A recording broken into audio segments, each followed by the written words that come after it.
네, 반갑습니다. 오늘은 솔로몬이 누린 영화에 대해서 말씀을 나누겠습니다. 우리가 알다시피 솔로몬의 출발은 순조롭지 못했습니다. 솔로몬이 왕에 등극하기 전에 아도니아의 반역 사건이 있었습니다. 아도니아는 다윗의 아들 중에서 가장 연장자였고 왕위 계승서열 1위였습니다. 아도니아는 용모가 준수했고 또 백성들에게도 인기가 좋았습니다. 다윗도 이 아도니아에게는 내가 어찌 그리하였느냐 그와 같은 섭섭한 말을 하지 않았습니다. 군대 장관 요압과 대제사장 아비아달도 아도니아를 지지했지요. 그들은 이 다윗이 건강이 약화된 그 틈을 타서 아도니아와 힘을 합쳐 반역을 일으키게 됩니다. 하지만 하나님께서 그들의 모든 계략을 물리쳐 주셨고 솔로몬을 왕으로 세워 주셨습니다. 솔로몬이 왕이 되었을 때 그의 나이는 20살이었습니다. 20살의 젊은 청년이 국가적인 영웅인 다윗을 이어 나라를 다스린다. 참으로 쉽지 않은 일이고 부담스러울 수밖에 없었습니다. 다윗은 삼류 국가에 불과했던 이스라엘을 인류 국가로 만들어 놓은 국가적인 영웅이었습니다. 솔로몬의 부담감은 아주 막중했습니다. 아버지 다윗에 비하면 자신은 너무나 초라했고 어렵고 또 경험도 부족했습니다. 어떻게 해야 이토록 큰 나라를 통치할 수 있을까? 어떻게 해야 공의와 정의로 재판을 하며 백성들을 평안하게 만들 수 있을까? 그것을 고민하게 되었습니다. 솔로몬은 오직 하나님의 은혜 그거밖에는 없다는 것을 깨닫고 하나님의 은혜를 덧입기로 그렇게 결정을 합니다. 하나님께 헌신하는 의미의 일천번제를 드리게 됩니다. 하나님은 솔로몬의 번제를 기쁘게 받아주셨고 솔로몬이 무엇을 원하시는지 물었습니다. 그러자 솔로몬은 하나님께 듣는 마음, 다시 말하면 지혜를 달라고 간구하게 됩니다. 아버지 다윗에 비해서 자신이 얼마나 미련하고 어리석고 경험이 없는지 잘 알고 있었기 때문입니다.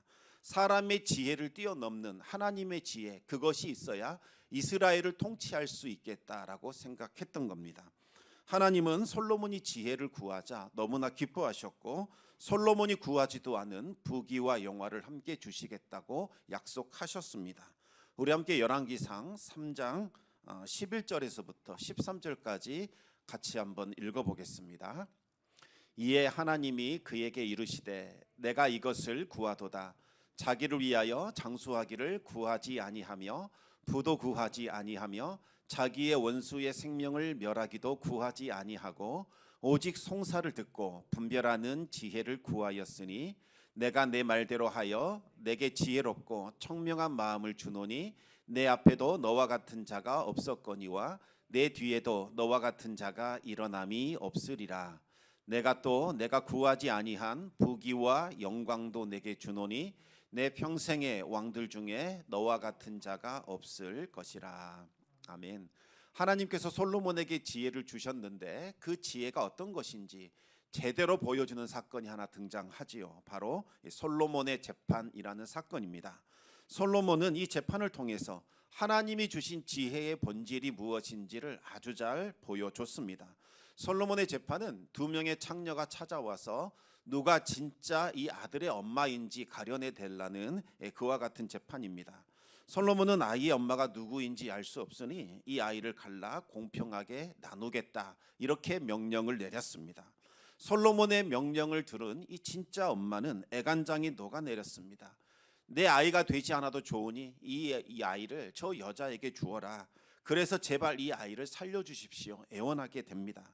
솔로몬은 그녀의 그 애절한 간구 속에서 그녀의 오장육부가 불부터 타오르는 그와 같은 소리를 듣게 됩니다. 제발 내 아이를 살려주십시오. 어머니의 절규와 부르짖음이 들려오는 것을 느꼈습니다. 그리하여 그녀가 이 아이의 진짜 엄마라는 판결을 내릴 수 있었습니다. 이와 같은 솔로몬의 지혜는 국가 운영에도 그대로 나타나게 됩니다. 솔로몬은 이제 왕국을 이끌어갈 수 있는 관리들을 뽑고 내각을 새롭게 재편하게 됩니다. 오늘 본문 1절부터 19절까지 보시면 솔로몬이 임명한 사람들의 명단이 일일이 다 나열되어 있습니다. 이 성경을 읽다가 사람의 이름이 쭉 나오거나 지명의 이름이 막 나오면 갑자기 마음이 답답해집니다.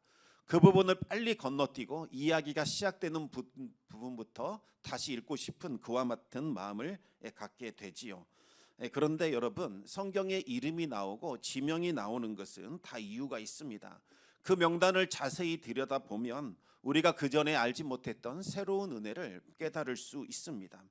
2절부터 이제 보시면 솔로몬이 임명한 신하들의 이름이 나옵니다. 그런데 가장 먼저 등장하는 사람이 누구입니까? 바로 대제사장입니다.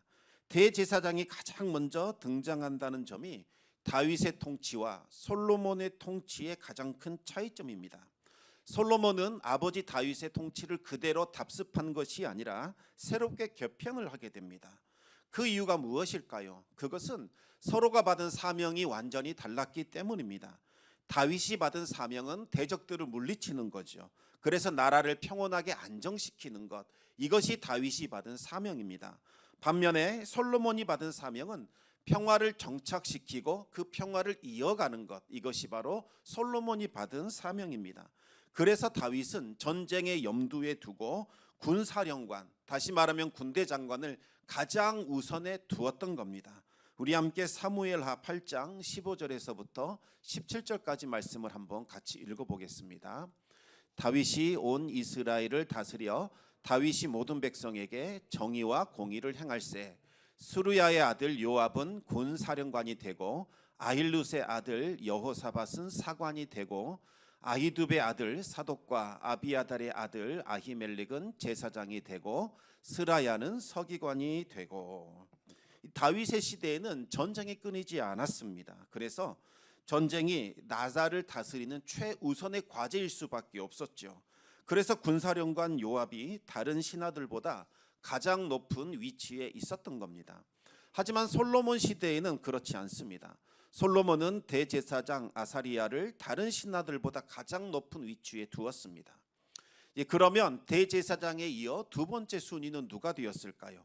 군대 장관일까요? 그렇지 않습니다. 놀랍게도 서기관들입니다. 솔로몬은 2명의 서기관을 세워 대제사장 다음에 두었습니다.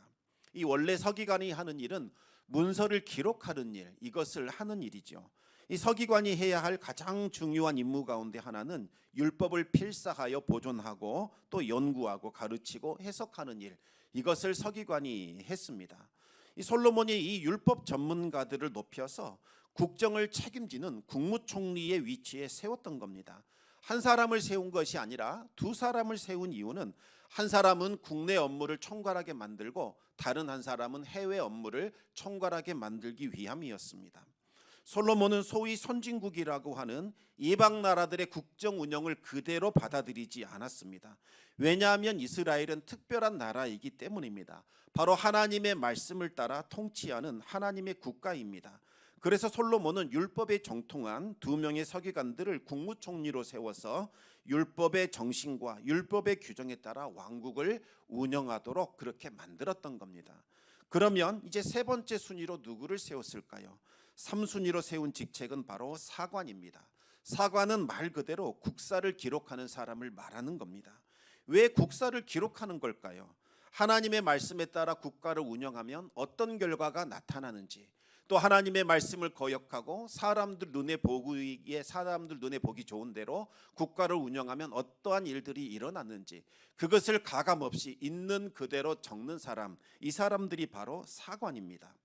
그와 같은 결과를 기록해 놓음으로써 훗날 왕들과 신하들이 그 역사를 보면서 아, 그렇구나, 당장에는 손해보는 것 같을지라도 하나님 말씀을 따라 나라를 운영해야 하는구나, 그와 같은 교훈과 그와 같은 가르침을 얻을 수 있도록 하기 위해서 이 사관을 세 번째 직책에 둔 겁니다.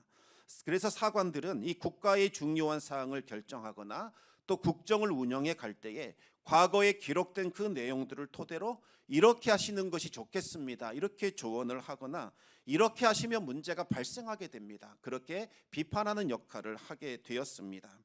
그리고 그 모든 일들을 철저히 다 기록으로 남김으로써 하나님의 뜻대로 과연 이 국정이 운영되고 있는지, 하나님의 뜻을 따라 이 운영이 되고 있는지를 철저히 기록하고 보존하여 후세에 남기는 일을 했던 겁니다. 그 다음이 바로 군대 장관, 다시 말하면 군사령관입니다. 군대 장관은 대제사장, 서기관, 사관에 이어 네 번째 순위가 되었습니다.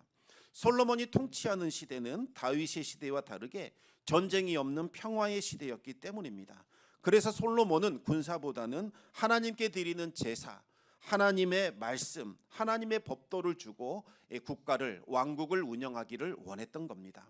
그리고 솔로몬은 두 가지 직책을 새롭게 만듭니다. 하나는 국내 대신이고 또 다른 하나는 노동 감독관입니다. 국내 대신이 하는 일은 왕실의 땅, 건물, 재산, 모든 살림을 총괄하는 이 관리자를 말하는 거죠. 국내 대신을 신설하게 된 이유는 하나님께서 솔로몬에게 복 주신 결과로 왕궁의 규모가 어마어마하게 커졌고 왕궁의 살림살이도 기하급수적으로 늘어났기 때문입니다. 더 이상 주먹구구식의 운영으로는 왕궁을 운영할 수가 없어서 제대로 된 관리를 세워서 체계적으로 운영하게 만들었던 겁니다. 그리고 또 노동감독관을 세운 이유는 그들을 통해서 세금과 노역을 총괄하게 맡겼던 겁니다. 솔로몬이 해야 할 이제 가장 중요한 사명, 그것은 바로 성전을 건축하는 일입니다. 다윗은 솔로몬이 성전을 건축할 수 있도록 모든 필요한 준비를 다 마쳐놨습니다. 이제 솔로몬은 그것을 이어받아 성전을 건축해야 합니다. 그뿐만이 아니라 왕이 거할 수 있는 왕궁도 만들어야 하고 항구도 만들어야 하고 요새도 만들어야 합니다. 이와 같은 대규모의 건축 사업이 이제 시작이 될 겁니다. 건축 사업에는 막대한 돈이 들어가게 되고 수많은 노동력들과 수많은 기술 인력들이 필요하게 됩니다. 국내의 전문 인력들을 동원해야 할 뿐만 아니라 해외 각국에 흩어져 있는 우수한 자원들을 다 차출하여 그들의 도움을 받아야 합니다. 또 건축 자재들은 어떻게 조달할 것인지, 또 어떻게 운반할 것인지, 어떻게 사람들을 모아야 하는지, 이 모든 것들을 총괄할 수 있는 전문적인 관리를 세워서 미리 준비시켜야 하는 겁니다. 그리고 솔로몬은 또 지방을 12개의 행정구역으로 나누고 12명의 지방장관을 세웠습니다. 지방장관이 해야 하는 일은 왕실에 필요한 식량과 물자들을 공급해 주는 일입니다. 기존에는 그냥 12개의 지파가 알아서 이 일들을 도맡아 했습니다. 그런데 많은 문제점들이 발생하게 됩니다. 지파마다 크기가 다르고 규모가 달랐기 때문에 공급하는 양이 일정하지가 않았습니다. 좀 크고 부유한 지파는 자신이 할당받은 그와 같은 물자와 그와 같은 식량을 조달하는데 큰 어려움이 없었습니다.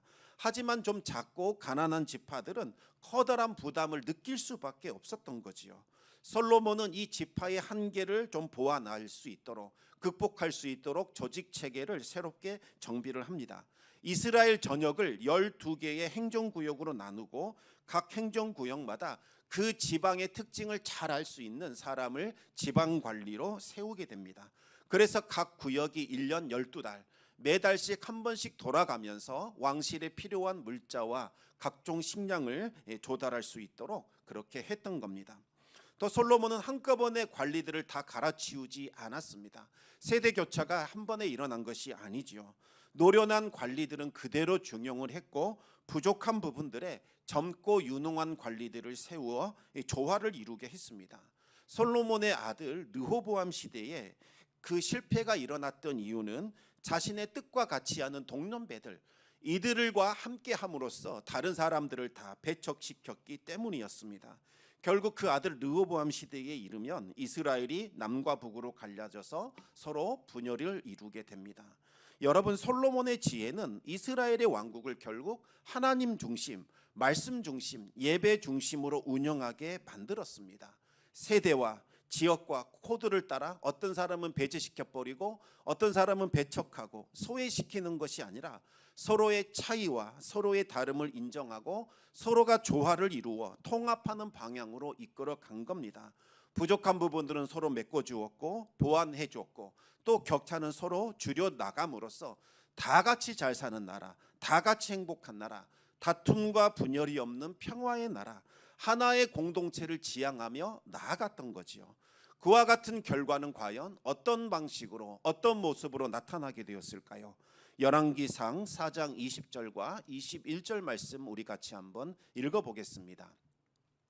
유다와 이스라엘의 인구가 바닷가의 모래같이 많게 되매 먹고 마시며 즐거워하였으며 솔로몬이 그 강에서부터 블레셋 사람의 땅에 이르기까지와 애굽 지경에 미치기까지의 모든 나라를 다스림으로 솔로몬이 사는 동안에 그 나라들이 조공을 바쳐 섬겼더라. 아멘.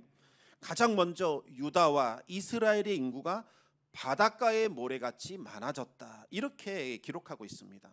인구가 바닷가의 모래같이 많아졌다. 이 말은 단순히 인구가 늘어났다 이런 의미가 아니죠. 이것은 창세기에 하나님이 아브라함에게 약속하셨던 바로 그 언약이 솔로몬 시대에 성취되었다라는 것을 의미합니다. 하나님께서 아브라함에게 뭐라고 약속하셨습니까? 이 땅을 너의 후손에게 주겠다. 그리고 내 후손들이 땅의 모래와 같이 하늘의 별과 같이 많아져서 이 땅을 차지하게 될 것이다. 그리고 네 백성들은 복의 근원이 될 것이요 이 나라로부터 흘러나오는 모든 복이 주변 사방을 복되게 할 것이다. 그렇게 약속을 하셨습니다. 천년 전 하나님께서 아브라함에게 하셨던 그 언약이 이제 솔로몬 시대에 성취가 된 겁니다. 여러분, 하나님의 말씀은 살았고 운동력이 있습니다. 하나님이 하신 말씀은 반드시 이루어지게 되어 있습니다.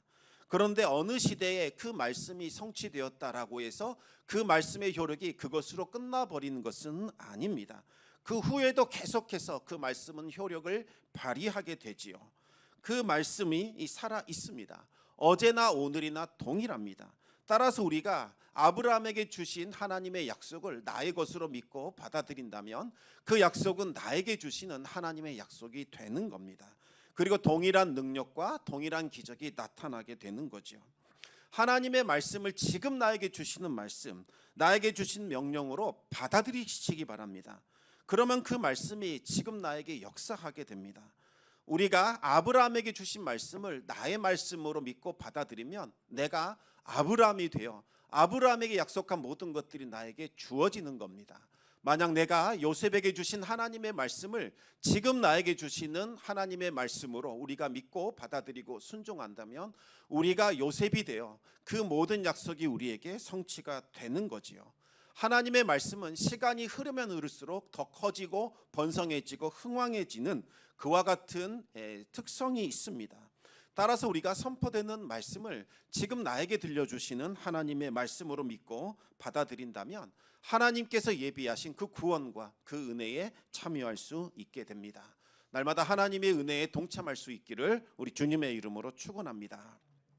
솔로몬 시대에 인구가 많아졌을 뿐만 아니라 백성들 모두가 먹고 마시며 즐거워했습니다. 여기서 먹고 마시며 즐거워했다는 것은 그들이 일하지 않고 놀았다 이런 의미가 아닙니다. 그 많은 사람들이 바닷가의 모래와 같은 그 허다한 숫자가 부족함이 없이 풍성함과 안락함을 누렸다는 의미입니다. 한마디로 그 시대는 태평성대를 누렸다는 의미입니다.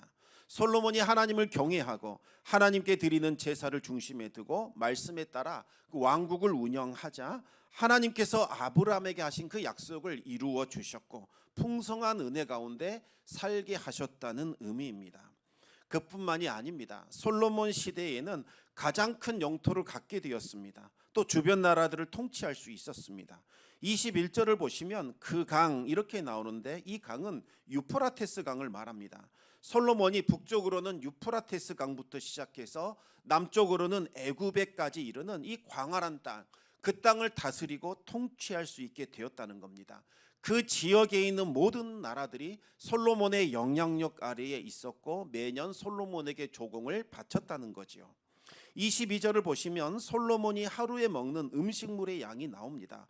고운 밀가루가 30고루, 굵은 밀가루가 60고루입니다. 한 고루는 대략 한 220리터, 230리터 되기 때문에 90고루이면 총 13,200리터 정도 됩니다.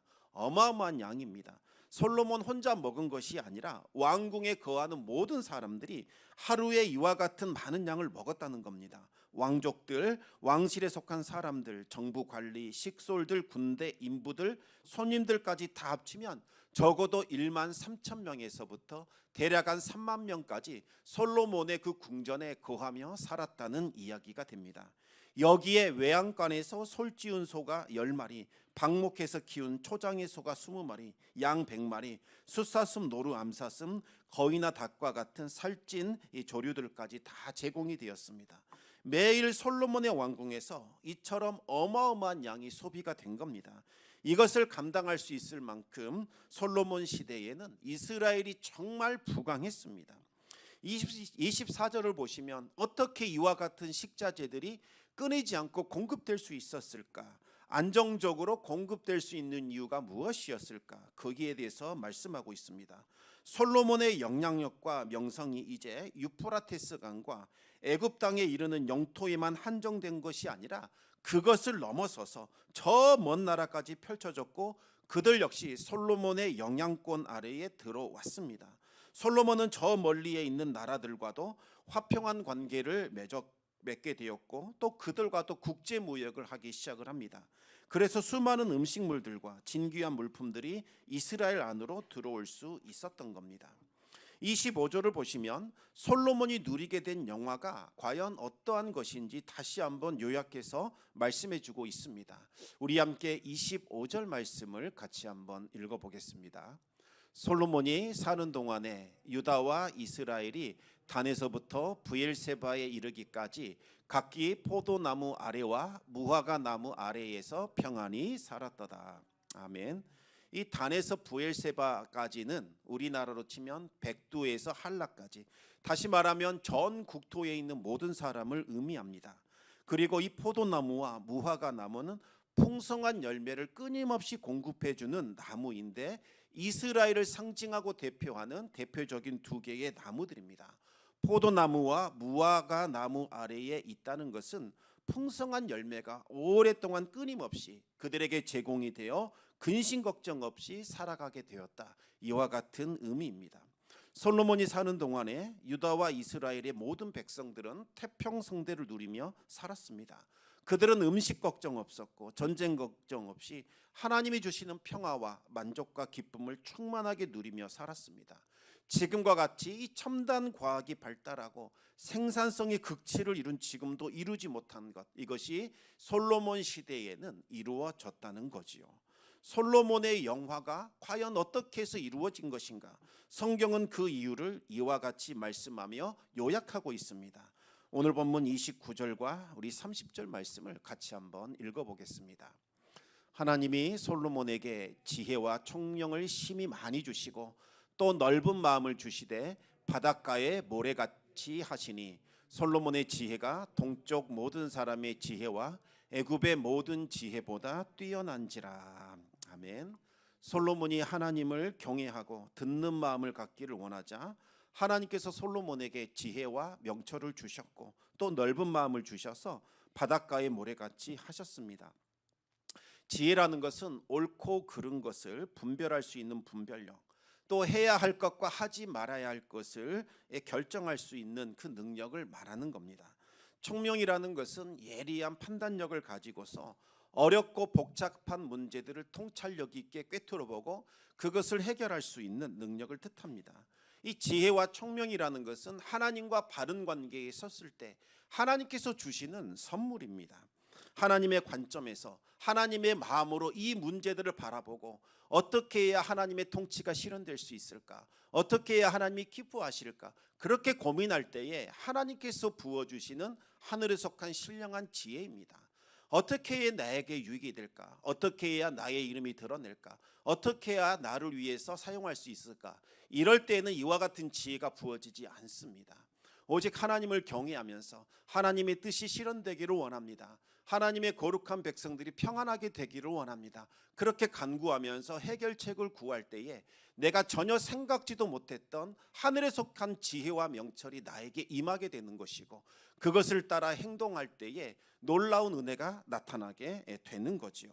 또 하나님은 솔로몬에게 넓은 마음을 주셨는데 원문을 보면 이 심장을 넓게 하셨다 이렇게 나옵니다. 하나님께서 솔로몬의 심장을 넓고 크게 만들어 주셨다는 의미입니다. 여러분, 심장이 좁은 사람은 많은 사람을 품어낼 수가 없습니다. 반면에 심장이 크고 넓어지면 더 많은 사람을 수용하고 포용할 수 있는 거지요. 심장이 좁은 사람의 특징은 뭐든지 자기중심적으로 생각하고 행동을 하게 됩니다. 반면에 심장이 넓으면 다른 사람을 마음에 품고 그 사람의 입장에 서서 생각하고 판단하게 되는 겁니다. 솔로몬이 하나님께 간구한 것은 자신의 영광이 아니었습니다. 내가 잘 살고 내가 어떻게 하면 부귀하고 또 내가 어떻게 하면 영광을 얻고 장수할 수 있을까? 이것을 구했던 것이 아닙니다.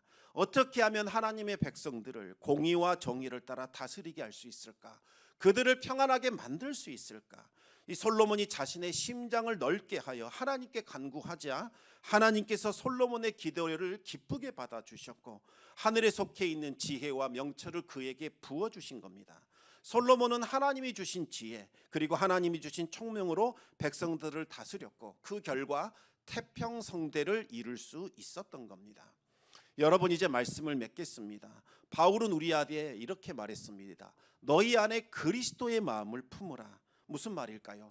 그리스도의 마음을 품으라는 말은 그리스도의 심장을 너희가 가져야 한다는 이야기입니다.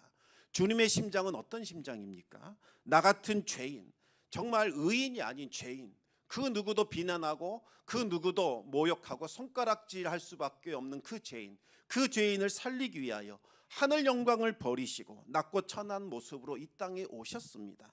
그 심장을 가지셨기에 우리들의 모든 더러운 죄와 허물을 그분이 직접 뒤집어 쓰시고 그분 스스로가 죄덩어리가 되셔서 모욕을 당하셨고 수치와 멸시를 받으셨습니다. 결국 예수 그리스도께서는 그 넓고 큰 심장을 가지고 하나님의 저주와 형벌을 받아 십자가에 달려 죽으셨습니다. 하나님께서 우리에게 말씀하시는 것 바로 그와 같은 심장을 가지라는 겁니다. 그리고 그 심장으로 이 세상을 살아가라는 거죠. 하나님이 그를 지극히 높여 큰 이름과 영광을 얻게 하실 겁니다. 그리고 그 사람을 통하여 죽어가는 사람들을 살리고 고치고 회복시키는 일을 하실 겁니다. 이것이 하늘에 속한 지혜와 하늘에 속한 총명을 가진 사람이 살아가는 삶의 방식인 겁니다. 사탄은 우리 중심으로 살아가라, 너를 위하여 살아가라, 네가 왕이 되고 네 스스로가 모든 것을 움켜쥐고 너의 이름을 드러내라 부축이지만 하나님은 그렇게 말씀하지 않으십니다. 너의 모든 것을 십자가 앞에 내려놓으라. 그리고 하나님을 나의 왕 나의 하나님으로 모시고 영접하며 살아가라. 너의 심장을 더 크게 하여 하나님 관점으로 이 세상을 바라보며 살아가라. 그것이 하나님이 우리에게 주신 말씀입니다. 특별히 지금은 대림절 기간입니다. 주님께서 이 땅에 오신 그 성탄절을 기다릴 뿐만 아니라 장차 다시 오실 재림의 구주를 기다리는 절기입니다. 우리가 품어야 할 마음, 우리가 가져야 할 마음이 무엇인지 한번 되돌아보시기 바랍니다. 낮고 천한 모습으로 이 땅에 오시기 위하여 정말 우리를 위하여 모든 것을 내어주신 주님의 희생, 낮아지심, 겸손을 우리가 담고 그분을 따라 살아가고자 하는 그 모습이 있어야겠습니다. 대림절 기간 동안 우리 주님과 동행하심으로 하늘에 속한 지혜와 총명을 얻을 수 있기를 우리 주님의 이름으로 축원합니다. 이 시간 우리 함께 기도하기를 원합니다. 우리는 솔로몬의 지혜를 오해합니다. 뭔가 다른 사람들보다 지능 지수가 높다든지 아니면 뭔가 창의적인 능력이 있다는 건지 아니면 어떤 통찰력이 있거나 암기력이 좋은 것, 이것을 생각할 때가 많습니다. 하지만 솔로몬이 구했던 것은 그것이 아니죠. 넓은 마음이었습니다. 자신에 갇혀 있지 않고 자기 자신을 과감하게 내려놓고 다른 사람의 입장에 서서 그 사람들을 헤아리고 그 사람들을 평안하게 만들기 위한 마음, 하나님의 눈과 하나님의 마음을 품고 기꺼이 나 자신을 희생시키며 때로는 모욕을 당하며 수치를 당하며 비난당하며 손가락질을 당하는 그 일에 기꺼이 내 자신을 내어주고자 원하는 그와 같은 마음, 그것이 바로 솔로몬이 구했던 마음입니다. 하나님은 그 마음을 갖고 있는 사람을 찾으십니다. 그들에게 하늘에 속한 지혜와 총명을 부어주시고 그를 통하여 하나님의 능력을 보여주십니다. 하나님, 우리 자신을 내려놓게 하여 주시고 이기적이고 나 중심적인 생각에서 벗어나게 하여 주시고 하나님의 관점에서 하나님의 마음을 품고 정말 이 땅을 품고 기도하는 자가, 그리고 우리 스스로를 희생시키는 자가 되게 하여 주시옵소서. 우리 같이 기도함으로